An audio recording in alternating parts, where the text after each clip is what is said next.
স্বাগতম মই নৱ কুমাৰ বৰ্মনে আপোনালোক প্ৰতিদিনলৈ জীৱিকা সন্ধানী কৰ্মসংস্থান চেনেলৰ তৰফৰ পৰা আন্তৰিক অভিনন্দন জ্ঞাপন কৰিলোঁ।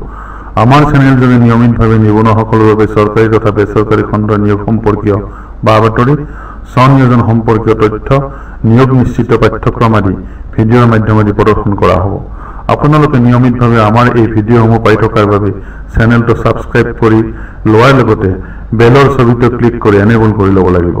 লগতে ভাল লগা ভিডিঅ'বোৰ লাইক কৰি কমেণ্ট বক্সত আপোনাৰ মতামত লিখিব।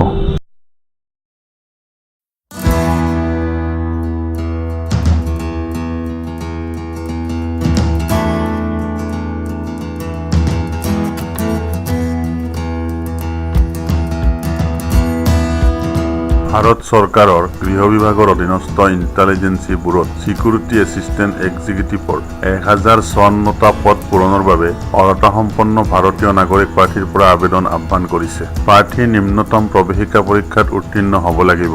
লগতে সংশ্লিষ্ট আঞ্চলিক ভাষাৰ জ্ঞান থাকিব লাগিব। মেধাসম্পন্ন ক্ষেত্ৰ অভিজ্ঞতা থাকিলে ভাল। আবেদিত প্ৰাৰ্থীৰ বয়স 27 বছৰ অতিক্ৰম হ'ব নোৱাৰিব। সংৰক্ষিত শ্ৰেণীৰ প্ৰাৰ্থীসকলৰ বয়স ৰেহাই থাকিব।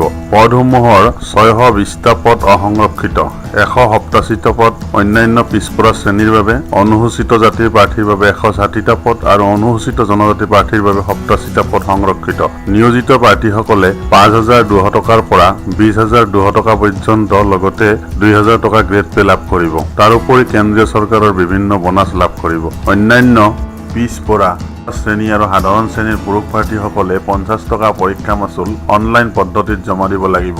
মহিলা বা অন্য শ্ৰেণীৰ প্ৰাৰ্থীসকলে এই মাচুল দিব নালাগে। আবেদন কৰিব বিচৰা প্ৰাৰ্থীসকলে যোৱা 20 অক্টোবৰৰ এমপ্লয়মেণ্ট নিউজ কাকতৰ 14 আৰু 15 নম্বৰ পৃষ্ঠাত থকা সম্পূৰ্ণ বিজ্ঞাপনটো পঢ়ি লৈ অহা 10/11/2018 ইংৰাজী তাৰিখৰ ভিতৰত www.mhc.gov.in আৰু www.ncs.gov.in যোগেও নিজৰ আবেদন পঠাব পাৰে। তলৰ ডেছক্ৰিপশ্যন বক্সত দিয়া থকা লিংকটোৰ পৰাও মূল বিজ্ঞাপনটো ডাউনলোড কৰি ল'ব পাৰিব।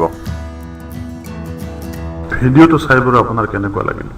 যদি ভাল লাগিছে লাইক কৰি কমেণ্ট বক্সত আপোনাৰ মতামত লিখিবলৈ পাহৰি নাযাব। ধন্যবাদ।